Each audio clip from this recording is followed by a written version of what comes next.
Hello, and welcome to episode 15 of Pinball in the Machine. This is where we talk about our blind stumblings through what might loosely be termed spiritual awakening. So if your life is seeming a bit odd, or if you're hitting the wall, this might give you a different point of view.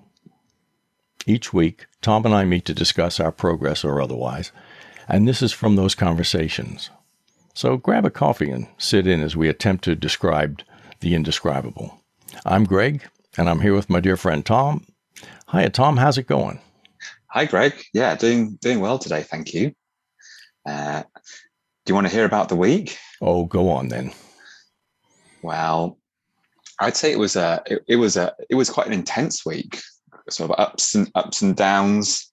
Lots of nice positives. A tough day chucked in there as well. But some interesting stuff, right? I had a really nice conversation with somebody who grew up literally on Angkor Wat in Cambodia, which are these amazing temples. I thought, right. What a place to live. And they were describing to me all the history and the intricacies of it and so forth. And it turns out that, before the Buddhism and the Hinduism, guess what? It was the same Gnosticism that we've been talking about all those weeks. That's funny, isn't it? I know, it really is. Yeah, and it's interesting to me why it had to be stamped out. That always gets me. Okay. Yeah. So I don't care what they knew until somebody says, we mustn't let anybody else know it. Now I'm curious. Exactly. And like all these other places, it was the new religion that actually ended up causing the demise of it.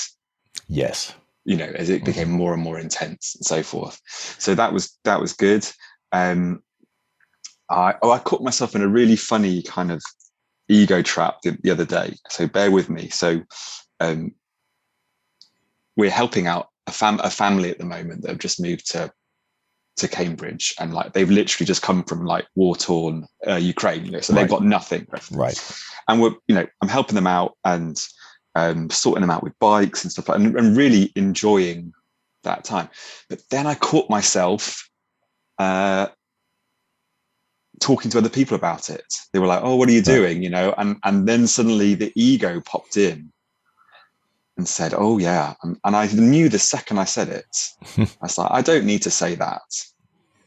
It almost kind of felt like it almost detracted from the actual enjoyment of the process and the bonding and the feelings of that. Right. That monkey just started driving that bus again. I couldn't help it, so I had to put the brakes on there. But no, it's been good. It's been a good week. What about you? I was just thinking, Ram Dass used to say that when you get into spirituality, people think you don't care. Yes. Because nothing really bothers you. But I often think too, when people ask you what you're doing, if you're doing something like, helping this family, which is amazing, I think it's okay to talk about it, really. I think it's the motive behind it, maybe, but because it's really important. It's what makes us human, isn't it? Yeah. No, I get you, but I could feel myself kind of driving the language I was using was I could feel it kind of creating this I was selling this positivity. You were selling Tom Thornley International. Exactly. Yeah, the dodgiest charity you've ever come across. Just give us your money and forget about it. Yeah. And then I've been reading a lot of been doing some sort of Marcus Aurelius, sort of some Stoicism stuff this week, which I really like. Ipsis mori, which kind of means we all die. It's this idea that it doesn't matter what hits you. There's a bigger picture. There's a bigger thing. Yes, that's the Latin for whatever, right? Whatever. Yeah, whatevs, and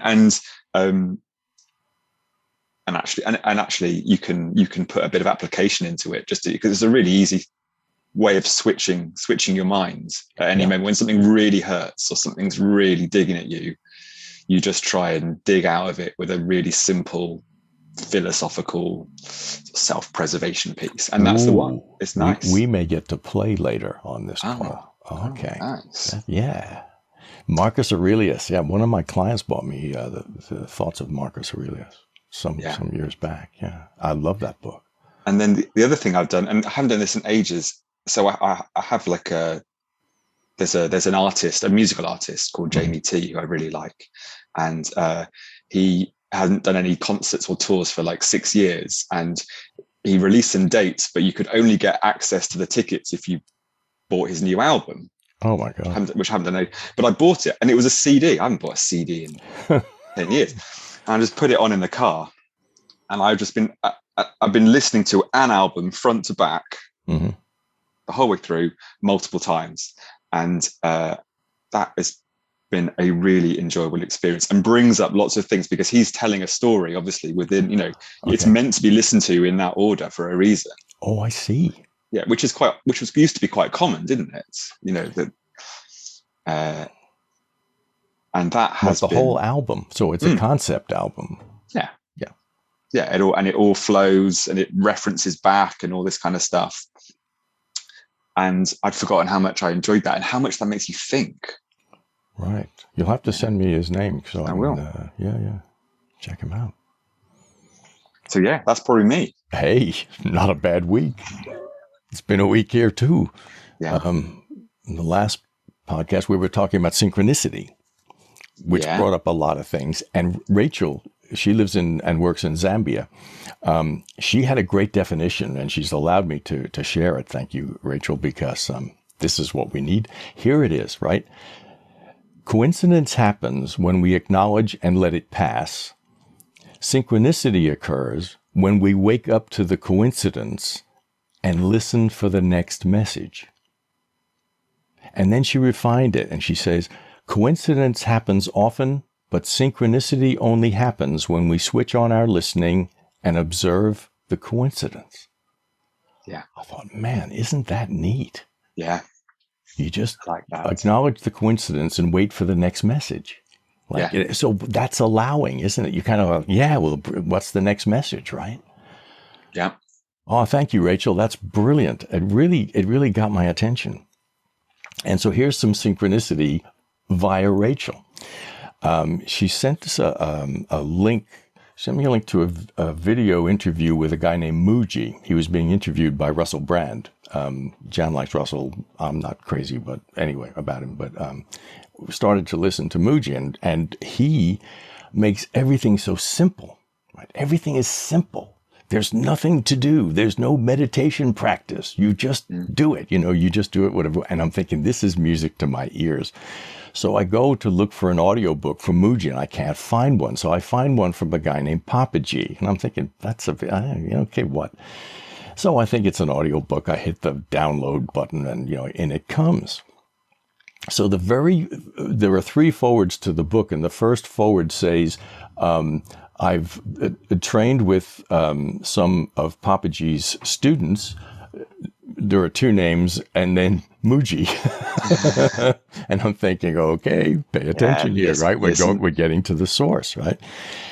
And so the whole thing was just beautiful, the way it all fell into place, that one thing led to another thing. Now, there's a connection with Papaji that I'll come back to, because in the midst of this, Jan is talking to a lady she knows in Slovenia who mentions a thing called human dynamics. Never heard of human dynamics. So guess what? She goes online, checks it out, and puts in, you have to put in your date, time, and place of birth. And so did that and came back and did one for me and came back. And I'm a projector, you see, and the projector does certain things in certain ways, which sounds pretty much like me. And I thought, well, this is great. And then she found another lady who has a site called Quantum Human Dynamics, and she has different names for these things. So it turns out, she says, I'm not a projector, I'm a generator and an alchemist generator, you see. And I'm thinking, okay, so I read this through and I'm thinking, okay, yeah, that's probably me too. Maybe more me. But anyway, it shook me because, well, who's me, right? How does all this fit? And before I got to the dynamic one that said I was an alchemist, I was planning to talk to you about being a projector. So now the whole podcast is shot because I got nothing to say, right? So I go for a walk on the beach this morning, and I'm listening to Papa G because I've downloaded his audiobook, right? And he talks about what a lot of people struggle with. There's one thing, and there's millions. He talks about, the thoughts that invade you. They're there, constant, da, da, da, da, da, da, da. So I thought, what if you and I played a game, Tom? I mean, I didn't prime you for this, so, you can back out. It's a little bit like, pick any card. Yeah. Okay, so here's what I'd like you to do. I'd like you to pick any thought you like. And when you pick a thought, when you choose a particular thought, you don't have to tell me what it is. Just tell me you've got it. Yeah, okay, I got it. Okay, now pick another thought. Okay. You don't have to tell me what it is. Yep. Just let me. Okay, now pick another thought. And every time you pick a thought, pick another thought. Yeah. Okay, I got that too. Okay, keep it going. Okay. And what happens? Ooh. I had a bad thought. You had a bad thought, yeah? Yeah. And so get the bad thought, and then as soon as you get the bad thought, get another thought. Okay, yeah, I'm still going. Okay. Oh, I had a bad thought again. Okay. Now notice what happens with them. Do they stay, or are they pretty transient? No, I can pretty much remember the whole cycle. You can remember the whole cycle, yeah. So, Yeah. So as you think of the whole cycle, Yes. is that the same as when you're normally getting thoughts come in? No. Okay, what's the difference?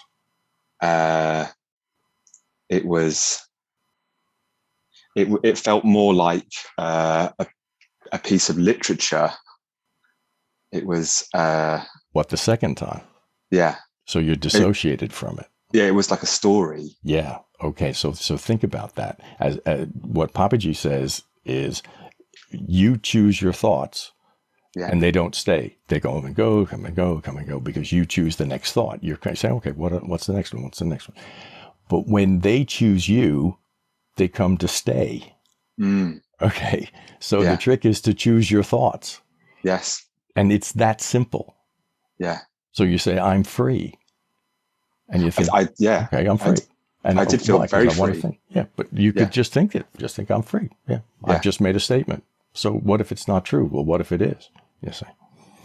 And if I just play with that idea, my mind has something to do that isn't invasive. And so what happened this morning was they said, look, for me, I don't need the dynamics thing because I'm simple. There are charts and there are diagrams and oh my God, and I just want to run away and hide. So, so they just said, be the simpleton that you are. I said, thank you very much.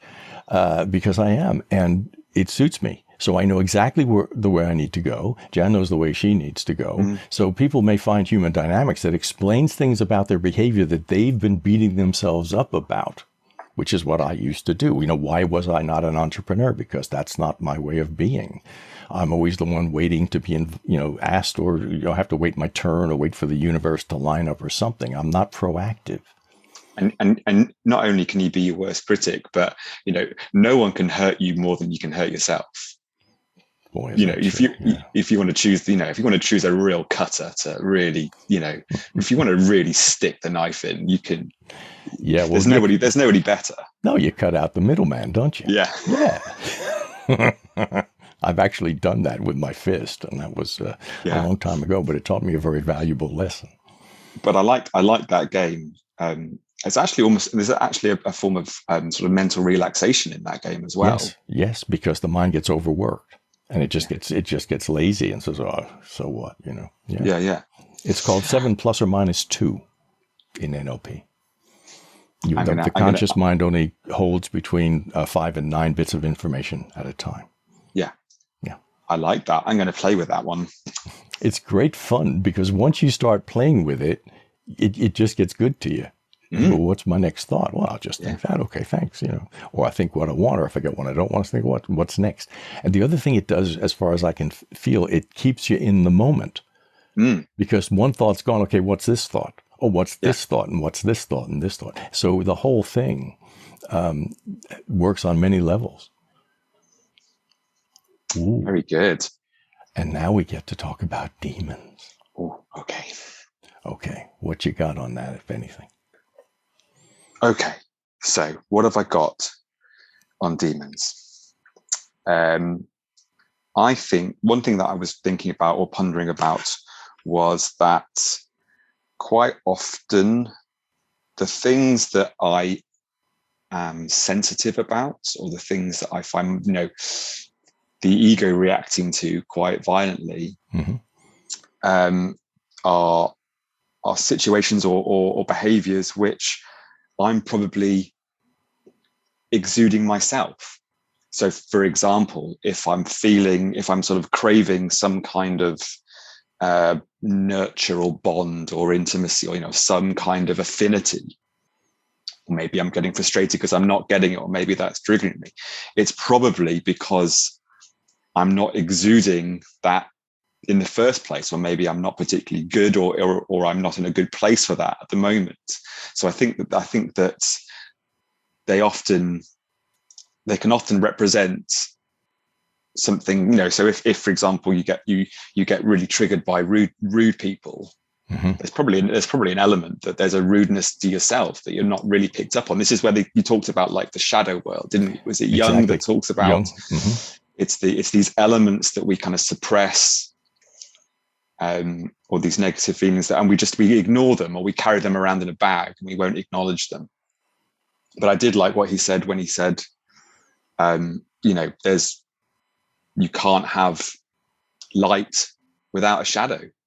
Yeah. Which I thought was lovely. So I think that's in a roundabout way, I'm sort of saying I'm trying to work on this idea that that the demons cannot actually complement your positive attributes, and you kind of need to know what they are. Yeah. And maybe that's where the human dynamics comes in, to where people know their default mode, if you like, and also the shadow side of that, because there's a lot of information about that as well. But I know when it was describing certain things about me, it made me feel better. Not that I was still beating myself up about them, but it's almost like confirmation that, yeah, it wasn't your stuff, man. That's just not the way you operate. Yeah. So I've been trying to work out, when we talk about demons, afterwards I thought, well, that's a can of worms if ever I've come across one. And I thought, well, what are we talking about? You're talking about the shadow side, which I get. I thought I started to look and if you study the ancient texts, you're no further forward, because some of them say that demons are fallen angels. Some of them say they are not fallen angels. Some of them say they're the fallen giant Nephilim. Some say it's Satan. Plato, I think, said they were warriors, so they had to be worshipped and adored. And I'm thinking, well, this just gets more, what the actual? So I'm kind of, when I think about these, I'm thinking about thousands of years into the future, for instance, and scholars find some scraps of this language called English, which no longer exists, right? And they've got some scraps of English texts, and they're determining what was the truth. This is it. These were the ancient texts, you see. But what they don't realize is the original author was being sarcastic. So the meaning would be the opposite of what was written, okay? And I'm wondering, what if that's the deal, right? Yeah. They're telling us it's this, that, and everything else. So I guess for me, it's the two elements. It's the first one, which you hit on, was the shadow side, I call it sitting with my demons. To me, it's my dark side. And it's a really, it takes work. You don't want to go there, but once you've done it, once you've been there and you've kind of put things in their place, it's so fascinating. Anyway, sorry. Yeah, no, I'm with you. I had, if we could say that, one of the things that we're both trying to do or enjoy doing is this idea of progressing, right? Because it's in the progress that you can get a lot of fulfillment and meaning. Yeah. That often means reflecting on your day-to-day behaviors. I had one this week where, I said something that, you know, in a situation was there were three people there. Well, I was one of three people, and I was losing control of a situation. So I said something that really kind of almost bonded me to one person and really stung the other person. Ooh, right. And it's not the sort of thing I should say, you know, and on a reflection, it was pure ego, and it was all about regaining power and control of a situation. Right. And I didn't have a chance to catch it before I did it. You know, Mm-hmm. that monkey was driving that bus really fast. And it came from a place of, you know, it came from a dark place. Yeah. But I think prior to you and I sort of talking about this sort of stuff, I would have just gleaned over that incident completely. Just said, oh, well, you know, it happened. Now I say, well, there's nothing wrong with spending a tiny bit of time just having a little think about the dynamics of that. Yeah. Because you might catch something. Yeah. And it probably will, on a micro level, change your vibration, your behavior going forward. It almost certainly will, because you recognize it. You start to recognize it. And then afterwards you think, oh, maybe I shouldn't have said that. How many times have we said that? Well, this is it. And the real crux of it, and this is where I think you've got to be a little bit careful, is you can then effectively run these kind of little pieces all the way back across all of your different behaviors in your life. Mm. And you're like, fucking hell, you know, it's a bloody monster. But it's not. It's just, you know, as you've evolved, as you've grown, you've adapted, you've changed, you've improved, but you had to start somewhere. Yeah. And a lot of what you started on was just conditioned behavior. I'm not saying it's not your fault, you know, I'm not blaming other people. But if you explore your past behavior, you'll find a lot of demons there. Yeah. That's where they live. So guess what? We are out of time, man. And I haven't finished with the demons. So guess what we're going to come back with next time? So I got to sit on my demons for another week. Yeah, unfortunately. All right, we can do that. But if anybody has any insight as to demons and what they think they are, that would be great, because then we can play.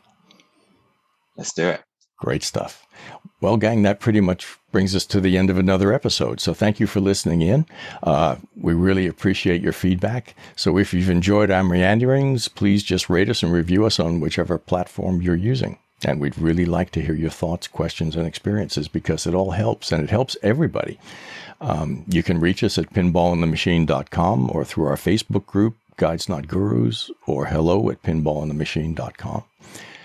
So for myself, Greg, and just like to say good day, and for my dear friend Tom, see you later, guys. We look forward to joining you next time. But for now, we're down.